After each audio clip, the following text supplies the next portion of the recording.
Sarah Bennett stood on her porch, gazing out at the vast expanse of land before her. The wind whispered through the brittle grass, and her boots tapped softly against the wooden planks. She hugged her arms to her chest, not just against the chill, but because her heart carried a quiet weight. Winter was fading, yet the ranch still wore its weariness. The barn's roof dipped on one side, the fence slanted where the wind had pushed too hard, and the earth was cracked and dry. Only a handful of animals remained: a few cows, a mule, and a trio of chickens. Sarah had poured her strength into keeping the ranch alive, but it was too much for one person. Her husband, Thomas, had passed 2 years ago, caught in a stray bullet during a dispute between ranchers. They said it was an accident, but Sarah wasn't so sure.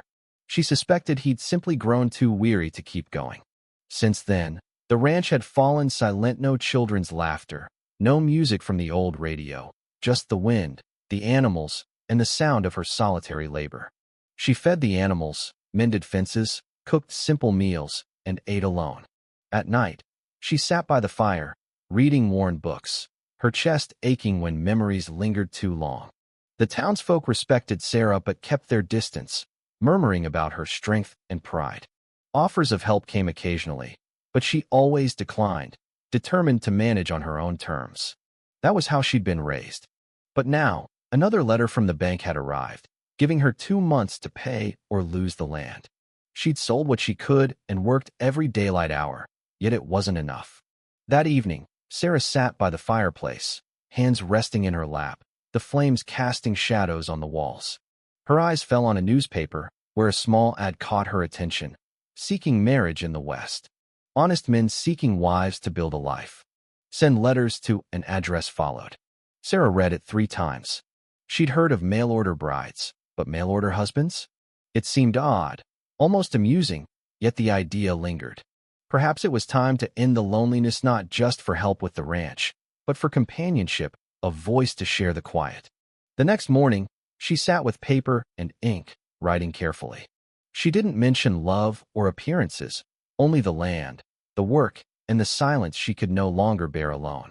Her letter read, "This is a harsh place, dry and far from any city. I have animals and a roof, but little else. I'm a widow, working daily and sleeping exhausted. I don't need a hero, just someone who'll rise early, dig, fix, and embrace the quiet. If you're honest and kind, you'll find a place here." Her hands trembled slightly as she sealed the envelope. She walked to town and slipped it into the mailbox outside the general store, unnoticed, and was glad for it. Weeks passed. Sarah told herself not to hope. Perhaps no one would reply, or the letter would be lost. She worked harder to keep her mind occupied, trading books for staring into the fire until sleep claimed her. Then, one morning, a worn, dusty envelope arrived. She sat on the porch, took a deep breath, and opened it. The handwriting was neat but firm. The man, Caleb Holt, wrote briefly. He had no land, no money, no family.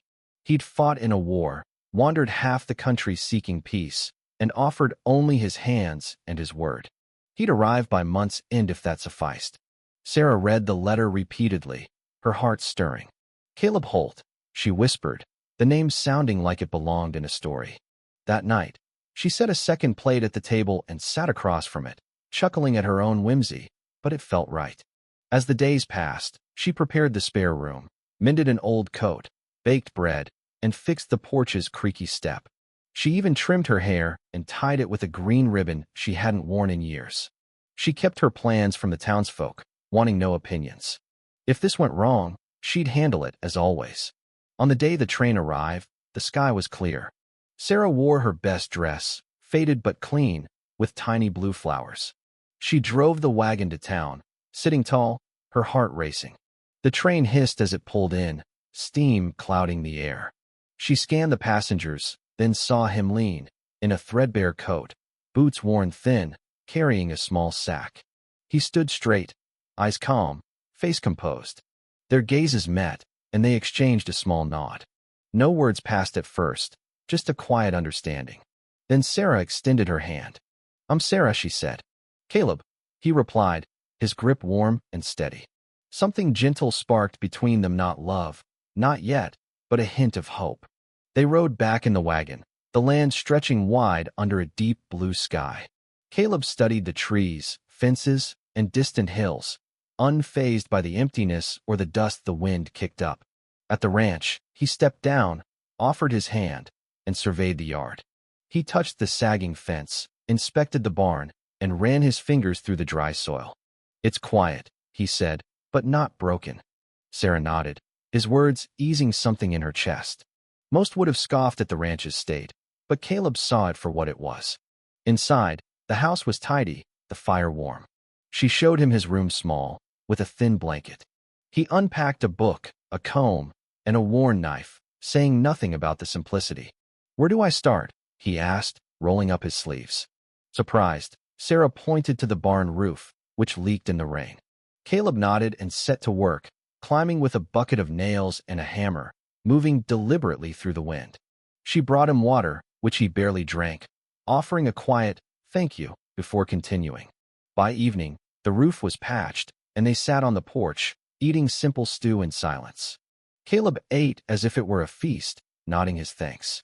That night, Sarah watched him from the window, sitting by the barn, gazing at the stars.